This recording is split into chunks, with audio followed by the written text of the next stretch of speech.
A lo largo de la historia, han surgido diversas doctrinas que se alejan de la enseñanza bíblica, generando confusión y llevando a muchos por caminos equivocados. Entre ellas, se encuentran las creencias de los Testigos de Jehová, un grupo que ha rechazado y reinterpretado varias verdades esenciales del cristianismo. Desde negar la divinidad de Jesús, rechazar la persona del Espíritu Santo, hasta afirmar que el infierno no existe, sus doctrinas han sido motivo de gran debate teológico. Esto nos lleva a preguntarnos, ¿están realmente fundamentadas estas enseñanzas en la palabra de Dios o son doctrinas creadas por el hombre? Estimado oyente, en este video analizaremos 10 falsas enseñanzas de los Testigos de Jehová, algunas de las cuales quizá nunca hayas escuchado, pero que sin duda te sorprenderán. Antes de seguir, cuéntanos, ¿en tu país hay presencia de los Testigos de Jehová? Déjanos tu comentario y comparte tu experiencia. Empezamos.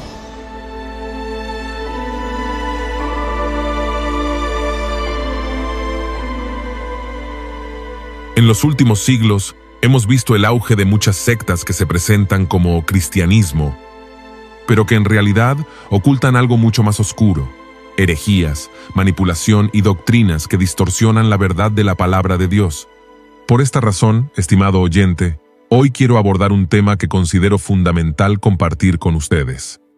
A través de este video, no pretendo juzgar a nadie, pues al final, es Dios quien juzgará a cada uno conforme a sus obras.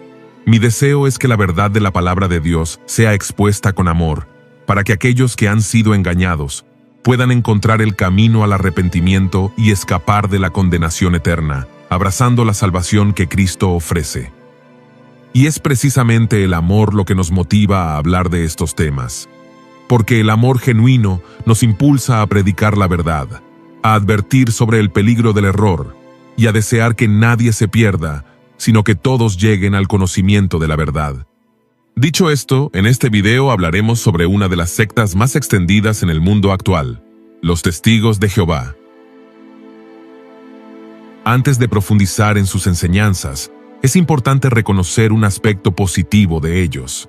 Los Testigos de Jehová deben ser admirados por sus esfuerzos evangelísticos. Probablemente no exista un grupo religioso que sea más fiel que los Testigos de Jehová en esparcir su mensaje. Desafortunadamente, el mensaje está lleno de decepcionantes distorsiones y falsa doctrina. Oramos para que Dios abra los ojos de los Testigos de Jehová y les revele la verdad del Evangelio, para que puedan conocer y abrazar la salvación que solo se encuentra en Jesucristo. Ahora bien, los Testigos de Jehová son una secta o grupo religioso que empezó en los Estados Unidos en el año 1870.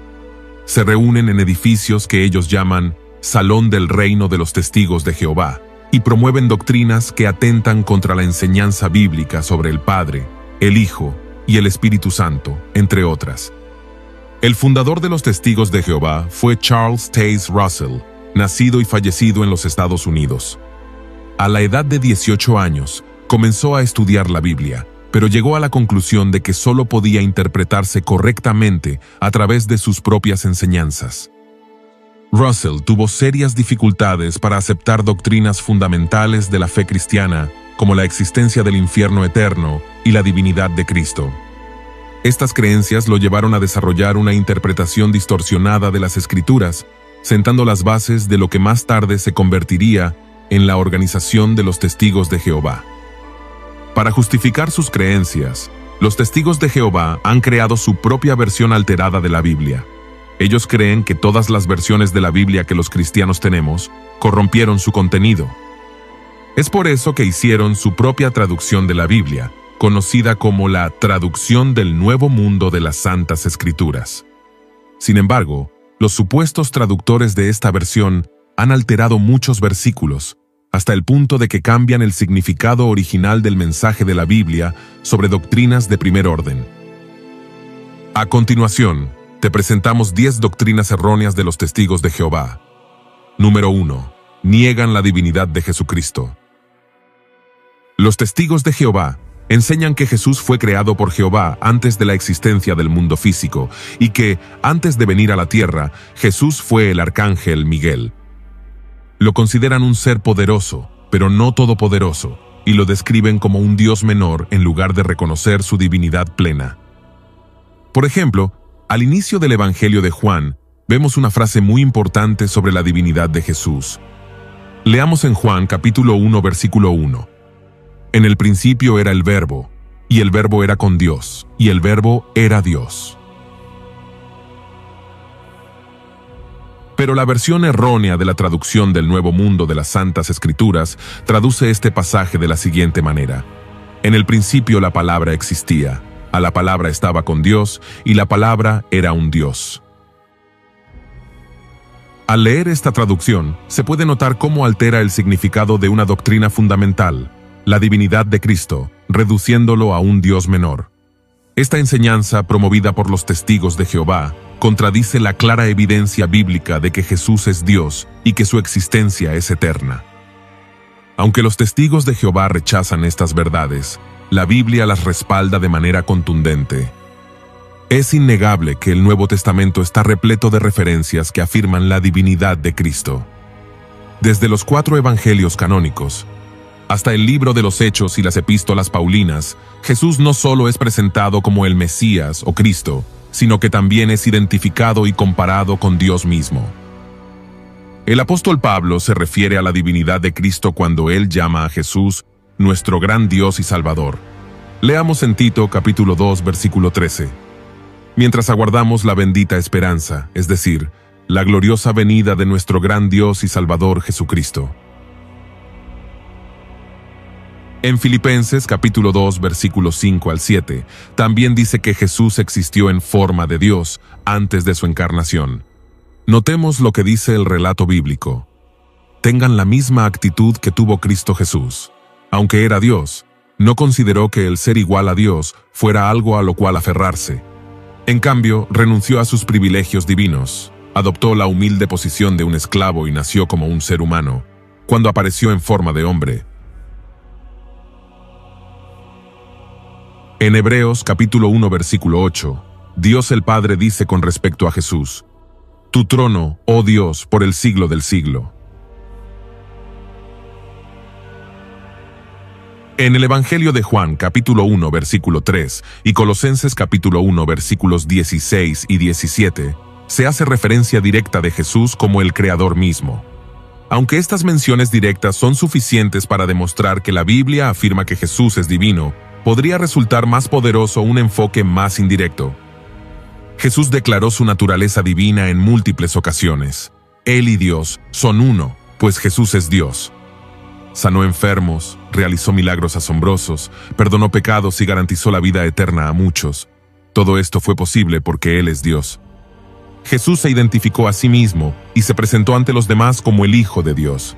En el contexto bíblico, esta expresión afirma su divinidad. El título Hijo de Dios revela a Dios hecho carne en Jesús. Por esta razón, los judíos reaccionaban con enojo cuando Jesús hacía esta declaración. Notemos lo que dice en el Evangelio de Juan, capítulo 19, versículo 7. Los judíos le respondieron: Nosotros tenemos una ley, y según nuestra ley debe morir, porque se hizo a sí mismo Hijo de Dios. Para ellos, Jesús merecía la muerte porque se había igualado a Dios, o sea, había declarado ser Dios. Por otro lado, Jesús también afirmó ser el Yo Soy, usando el mismo nombre divino que Dios reveló a Moisés. Leamos en Juan capítulo 8, versículo 58. Jesús les dijo: de cierto os digo, antes que Abraham fuese, yo soy.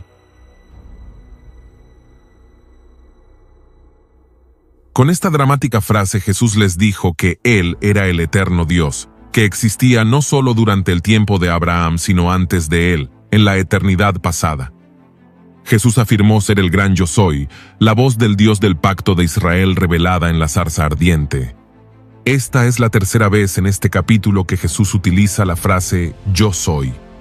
La frase griega antigua es ego eimi, la cual era el mismo término utilizado en la traducción griega del Antiguo Testamento en el tiempo de Jesús para describir la voz en la zarza ardiente.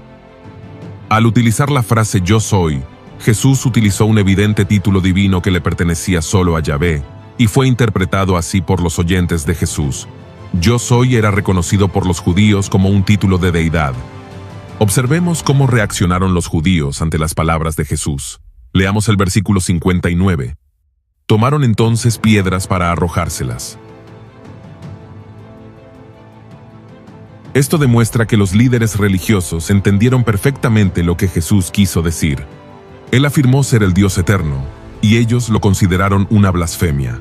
Ellos sintieron que merecía la muerte e intentaron llevarlo a cabo en el momento.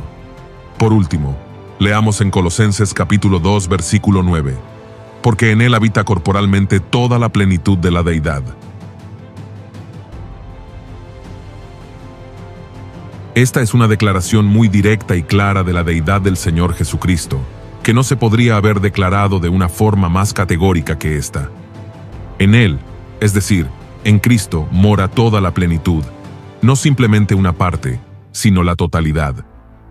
Estimado oyente, podemos afirmar que la evidencia más contundente y definitiva de la divinidad de Jesús es su resurrección tras su crucifixión y muerte. Al vencer la muerte, Jesús demostró su autoridad sobre ella y confirmó la veracidad de todo su mensaje y enseñanzas.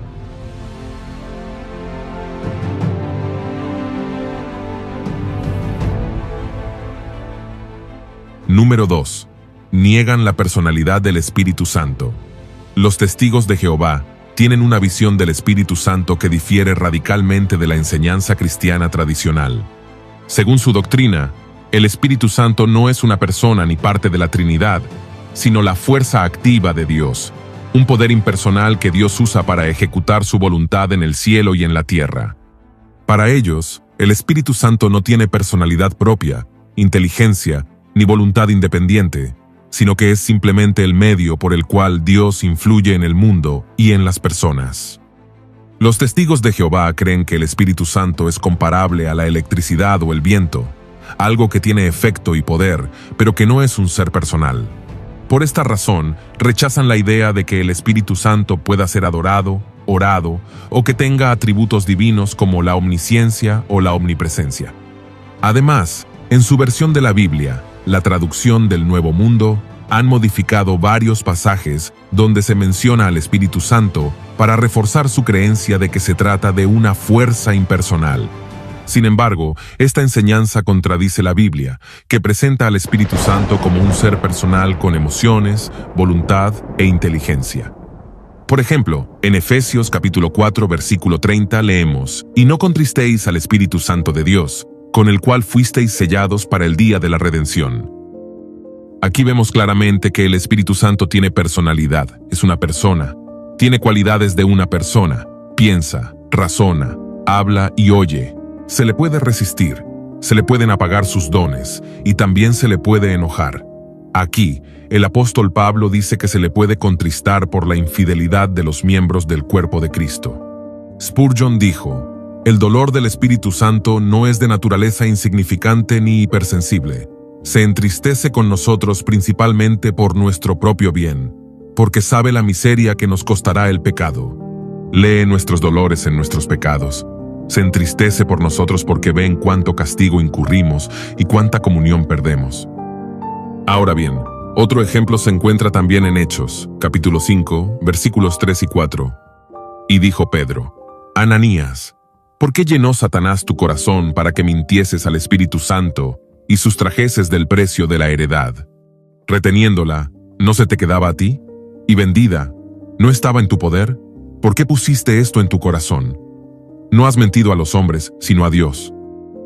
Pedro no acusó a Ananías de mentirle a la iglesia ni a los apóstoles, sino al Espíritu Santo mismo. Dicen los testigos de Jehová que el Espíritu Santo no es Dios, sino una fuerza, como la electricidad. Pero Ananías mintió al Espíritu Santo, y no es posible mentir a la electricidad.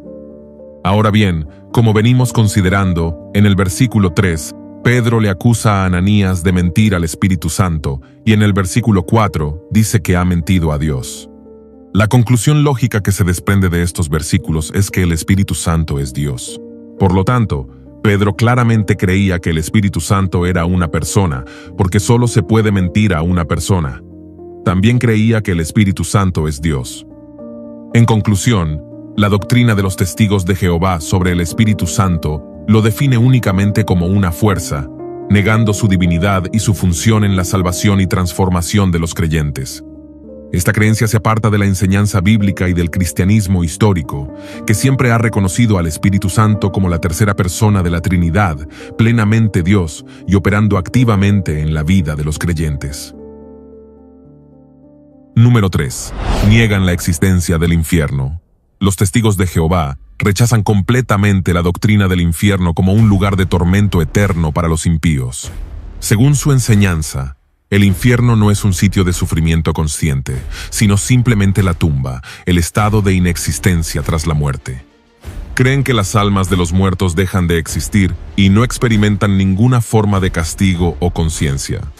Para justificar esta creencia, interpretan palabras bíblicas como Sheol en hebreo y Hades en griego, como simples referencias a la tumba común de la humanidad, y citan pasajes como Eclesiastés capítulo 9 versículo 5, porque los que viven saben que han de morir, pero los muertos nada saben, argumentando que esto indica un estado de inconsciencia total. Además, utilizan Romanos capítulo 6 versículo 23 para afirmar que la paga del pecado es la muerte, no el tormento eterno. También creen que la idea de un castigo eterno contradice el amor y la justicia de Dios, por lo que interpretan el lago de fuego de Apocalipsis, capítulo 20, versículo 10, como un símbolo de destrucción total y no de un sufrimiento consciente. Sin embargo, la enseñanza bíblica contradice esta doctrina, ya que durante su ministerio, Jesús enfatizó la terrible realidad del infierno más que cualquier otro tema. Lo hizo porque quería que tuviéramos plena conciencia de la existencia de este lugar espantoso. La Biblia lo describe como un sitio donde el fuego nunca se apaga, un lugar de tinieblas densas, semejante a un horno ardiente, un espacio de tormento constante, un lago de fuego y azufre donde no hay descanso para sus habitantes, y un destino eterno apartado de la presencia de Dios. En conclusión, la mayor tragedia que puede sufrir un ser humano es ser condenado para siempre en el infierno. Hay mucha gente hoy en día que no cree en la enseñanza bíblica del castigo eterno, e incluso aquellos que sí creen en ella, muchas veces lo consideran un concepto irreal y remoto. Sin embargo, es una parte muy importante de la fe cristiana por varias razones. Es importante porque Jesús enseñó acerca del infierno más que todos los otros autores bíblicos juntos. Jesús habla de fuego eterno y castigo, como la morada final de los ángeles y los seres humanos que han rechazado a Dios. Él dice que los que ceden ante el pecado estarán en peligro del fuego del infierno. La palabra que Jesús usa para infierno es Gehenna, un valle en el que montones de basura eran quemados diariamente, así como los cadáveres de los que no tenían familias que los enterraran. En Marcos capítulo 9, versículo 43, Jesús advierte sobre aquellos que serán arrojados al infierno Gehenna, donde el gusano de ellos no muere y el fuego nunca se apaga.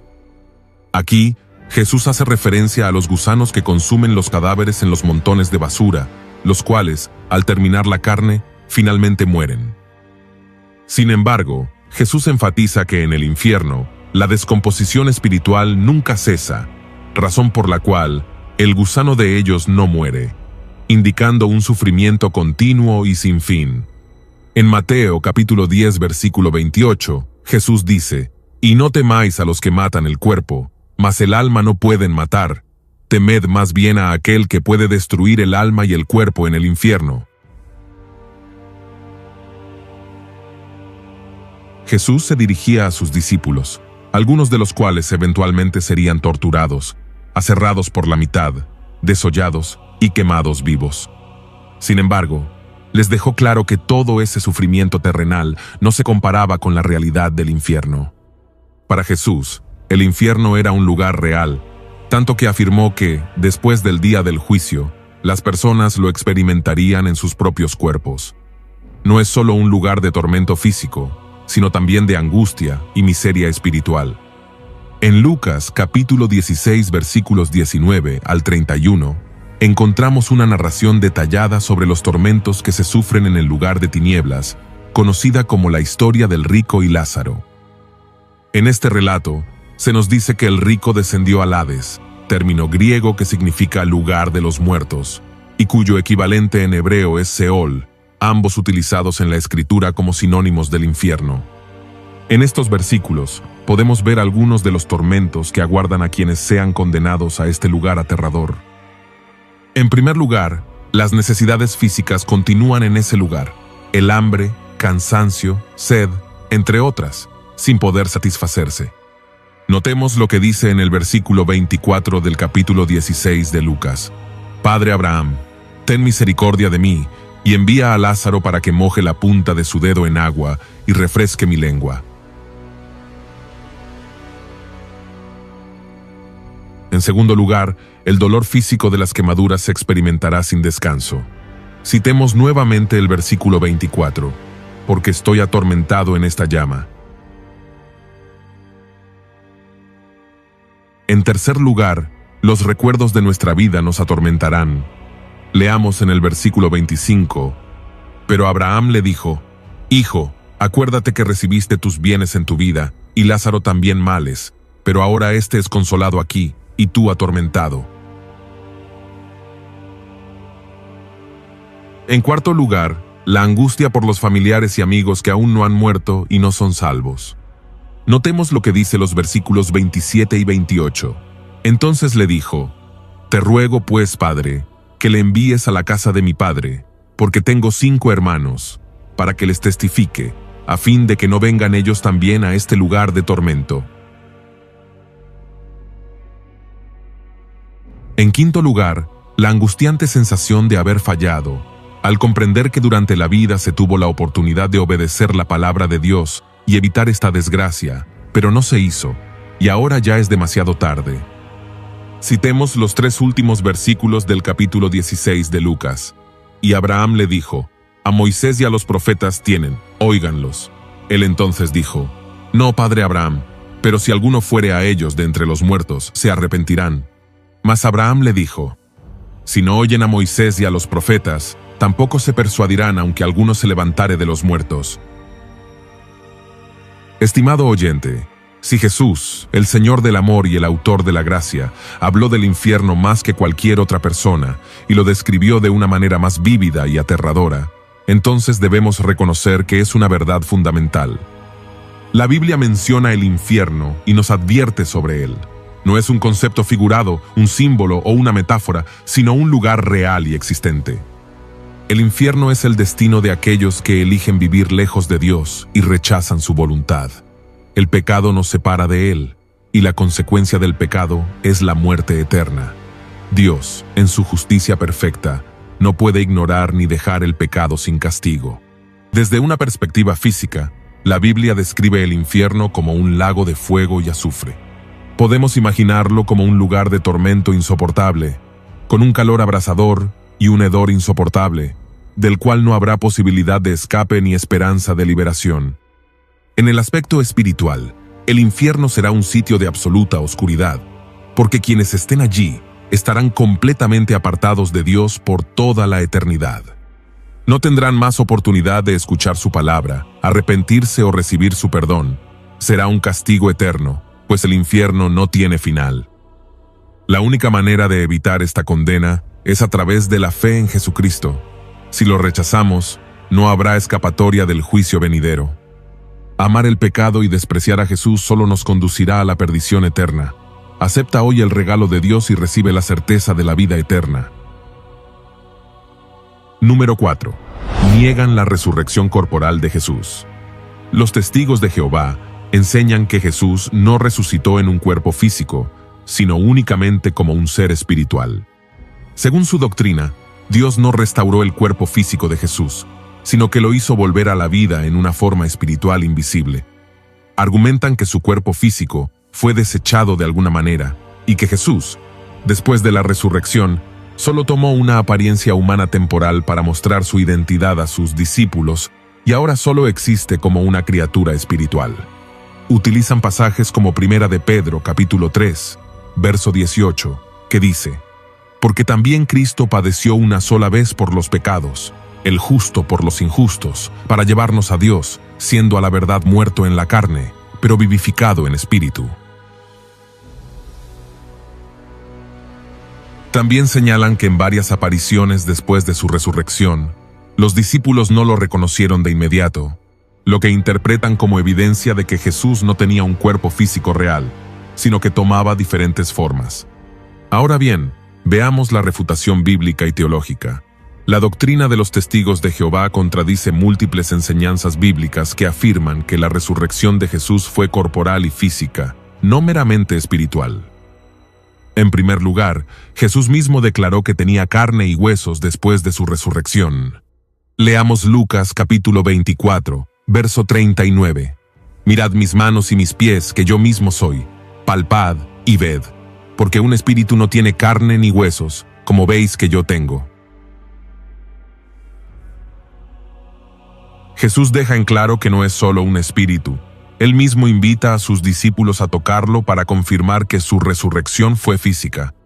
En Lucas capítulo 24, versos 42 y 43 también dice: Entonces le dieron parte de un pez asado y un panal de miel, y él lo tomó y comió delante de ellos. Un espíritu no necesita comer.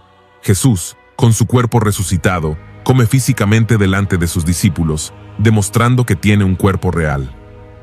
En segundo lugar, Jesús invitó a Tomás a tocar sus heridas. En el Evangelio Juan capítulo 20, verso 27 leemos: Luego dijo a Tomás: Pon aquí tu dedo, y mira mis manos, y acerca tu mano, y métela en mi costado, y no seas incrédulo, sino creyente. Si Jesús hubiera resucitado solo como espíritu, este acto no tendría sentido. Jesús mantiene las marcas de la crucifixión, lo que demuestra la continuidad de su cuerpo físico. En tercer lugar, Jesús predijo su resurrección física. En Juan capítulo 2, versos 19 al 21 dice: Respondió Jesús y les dijo: Destruid este templo, y en 3 días lo levantaré. Dijeron luego los judíos: En 46 años fue edificado este templo, ¿y tú en 3 días lo levantarás? Mas él hablaba del templo de su cuerpo. Jesús afirmó que su propio cuerpo resucitaría. Si solo hubiera resucitado espiritualmente, esta declaración sería engañosa. En cuarto lugar, los apóstoles testificaron la resurrección corporal de Jesús.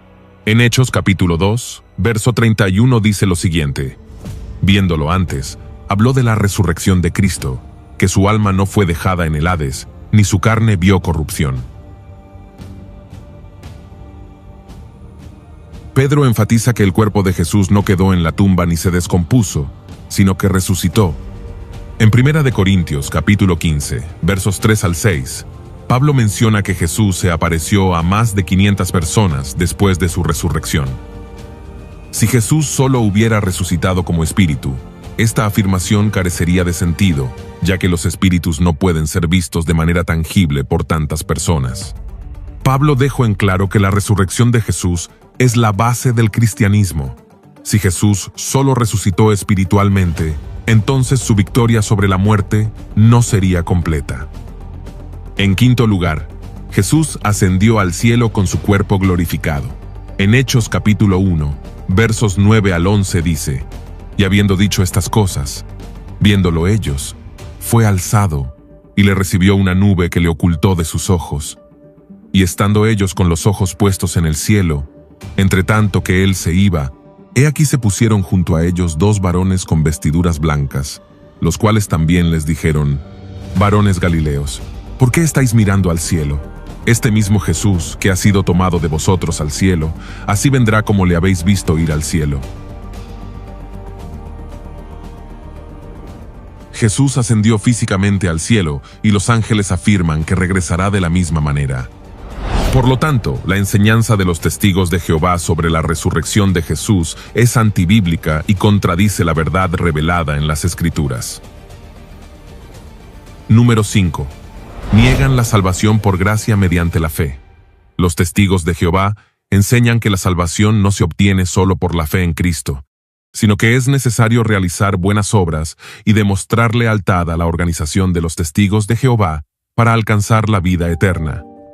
Según su doctrina, la salvación se obtiene a través de un proceso que implica conocer a Dios y a Jesús mediante el estudio de la Biblia, pero interpretada según la doctrina de la Sociedad Watchtower, asistir regularmente a sus reuniones y participar en la obra de predicación, ser bautizado como testigo de Jehová y obedecer estrictamente las normas establecidas por la organización.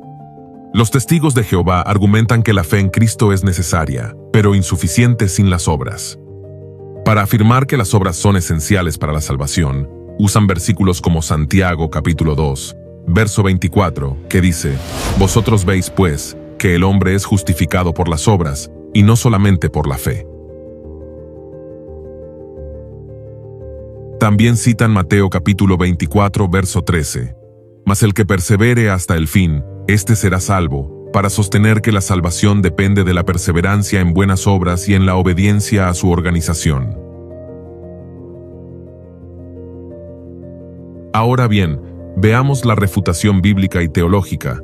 La enseñanza de los testigos de Jehová contradice la doctrina bíblica de la justificación por la fe y la salvación por gracia. La Biblia deja claro que la salvación no depende de nuestras obras, sino del sacrificio de Cristo y de la fe en Él. En primer lugar, la salvación es por gracia mediante la fe, no por obras. En Efesios capítulo 2, versos 8 y 9 leemos: «Porque por gracia sois salvos por medio de la fe, y esto no de vosotros, pues es don de Dios, no por obras, para que nadie se gloríe». Pablo enseña claramente que la salvación es un regalo de Dios, no algo que podemos ganar por nuestros méritos, aunque la obediencia es una manifestación de hemos sido salvos. En Romanos capítulo 3, verso 28 también dice: «Concluimos, pues, que el hombre es justificado por fe sin las obras de la ley». La justificación no depende de nuestras obras, sino de la fe en Cristo. En Tito capítulo 3, verso 5 dice: «Nos salvó, no por obras de justicia que nosotros hubiéramos hecho, sino por su misericordia». La salvación es un acto de misericordia de Dios, no una recompensa por nuestras acciones. En segundo lugar, la justificación es por fe, no por nuestra lealtad a una organización. Los testigos de Jehová enseñan que la salvación depende de la obediencia a su organización. Sin embargo, la Biblia no menciona que la salvación dependa de una institución humana. Jesús es el único camino a la salvación, no una estructura religiosa. Tercer lugar, Santiago capítulo 2, verso 24. No contradice la justificación por fe. Los testigos de Jehová usan este pasaje para argumentar que las obras son necesarias para la salvación.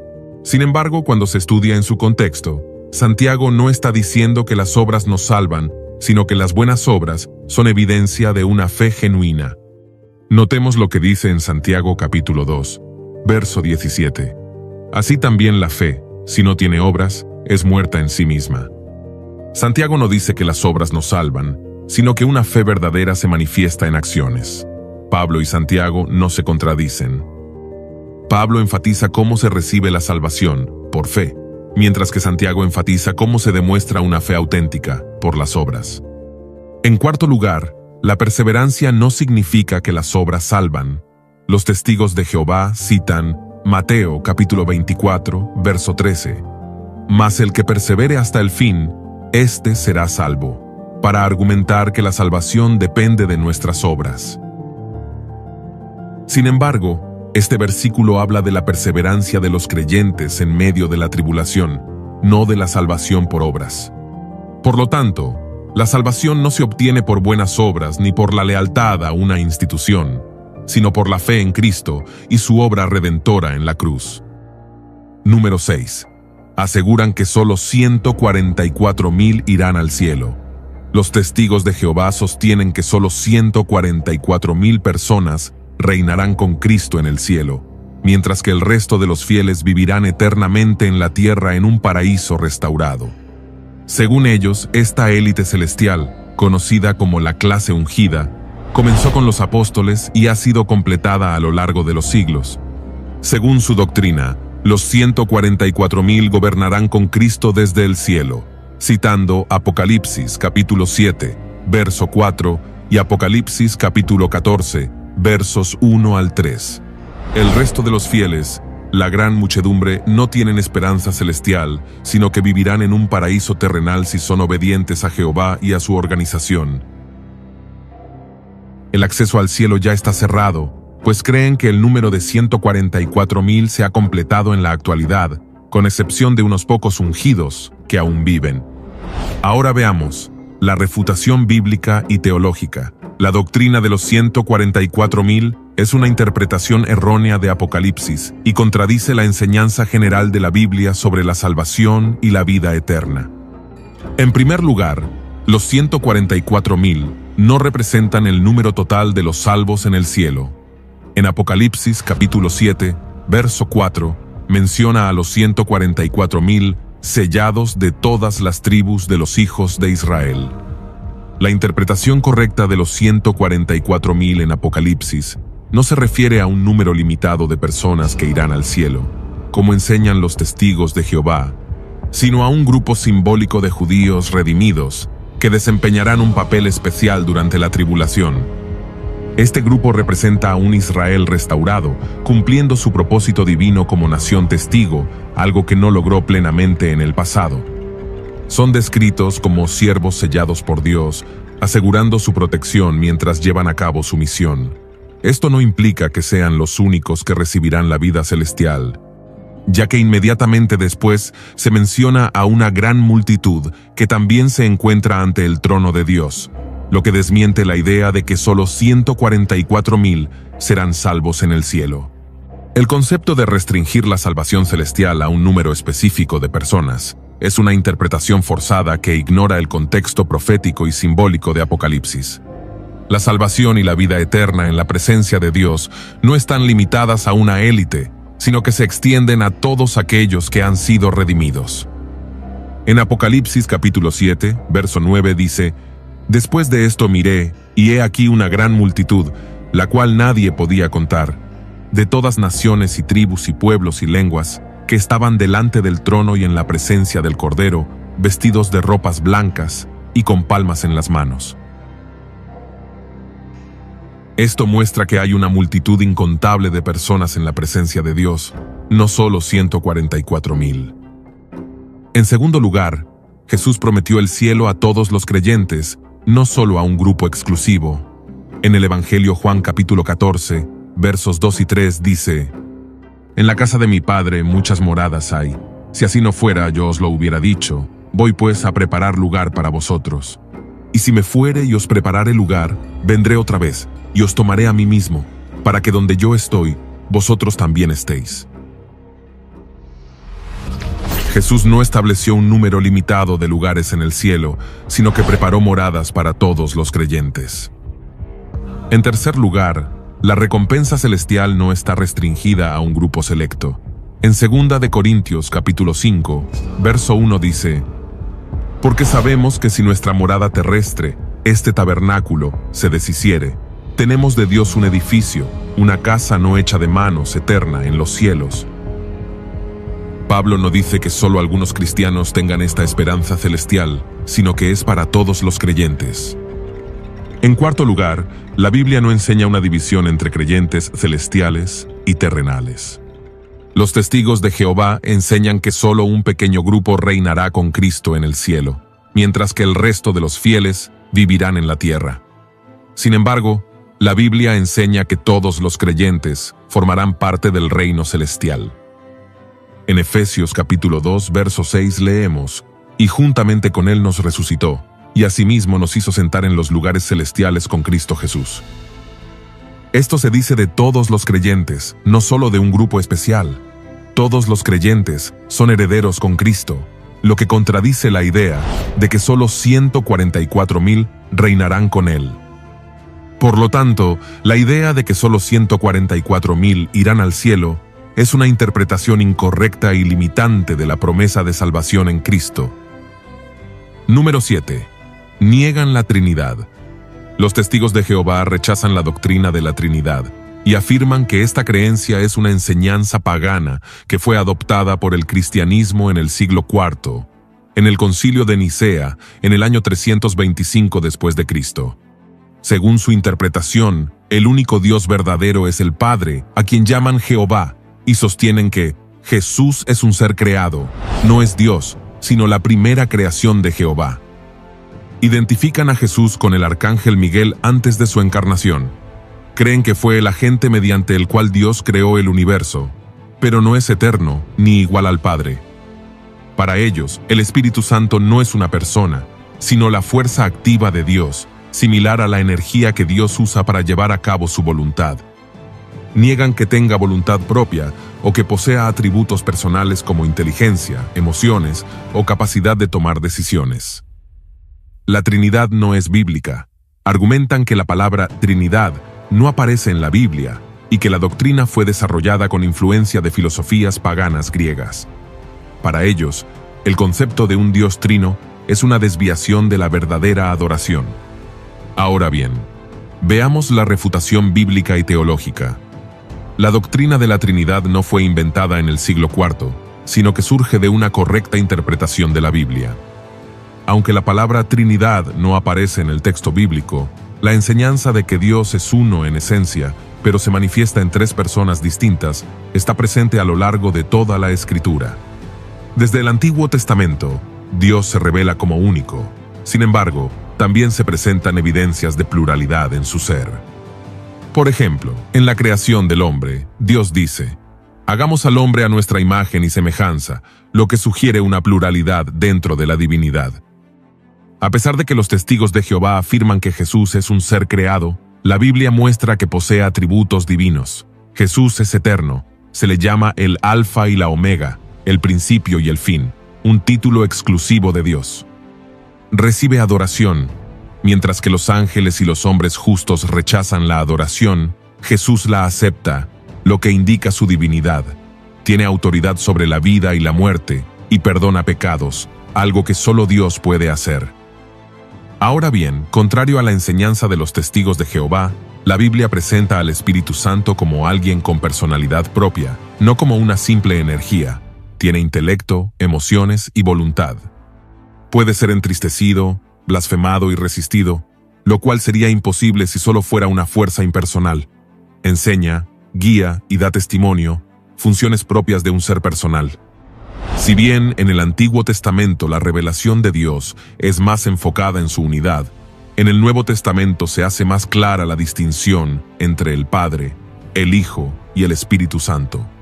En el bautismo de Jesús, por ejemplo, el Padre habla desde el cielo, el Hijo está siendo bautizado y el Espíritu desciende como paloma, mostrando una clara distinción entre las tres personas. Por tanto, la negación de la Trinidad por parte de los testigos de Jehová es resultado de una interpretación errónea de la Biblia. Aunque rechazan la doctrina argumentando que fue introducida en el siglo IV, la evidencia bíblica demuestra que desde los tiempos de Jesús y los apóstoles se enseñaba que Dios es uno en esencia, pero se manifiesta en tres personas distintas. Negar la Trinidad tiene serias implicaciones teológicas, ya que disminuye la divinidad de Cristo y del Espíritu Santo, y altera la naturaleza misma de Dios. Al entender la correcta enseñanza bíblica, se puede ver que la Trinidad no es una invención humana, sino una verdad revelada por Dios mismo. Número 8. Niegan la segunda venida visible de Cristo. Los testigos de Jehová afirman que Jesús regresó invisiblemente en 1914 y que desde entonces ha estado gobernando desde los cielos. Creen que su venida no será física ni visible, sino únicamente espiritual. Según su doctrina, en 1914 Jesús comenzó a reinar de manera invisible y estableció su reino en los cielos, preparando la futura restauración de la tierra en un paraíso.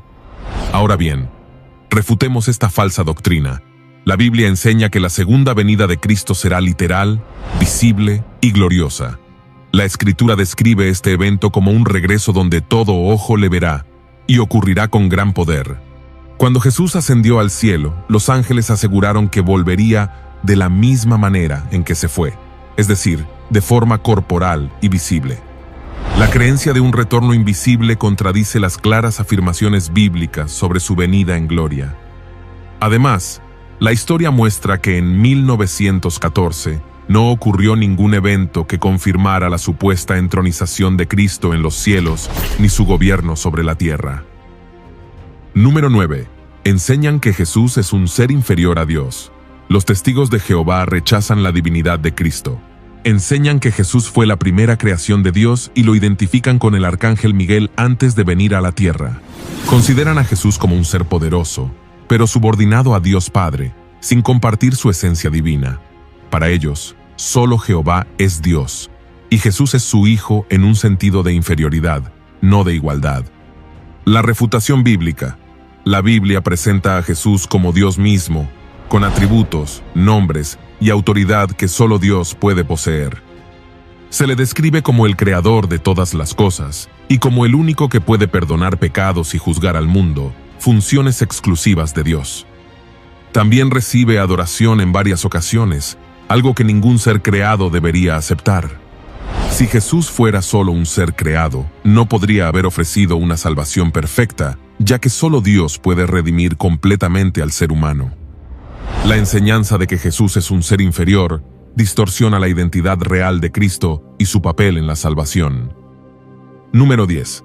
Creen que su organización es el único medio para la salvación.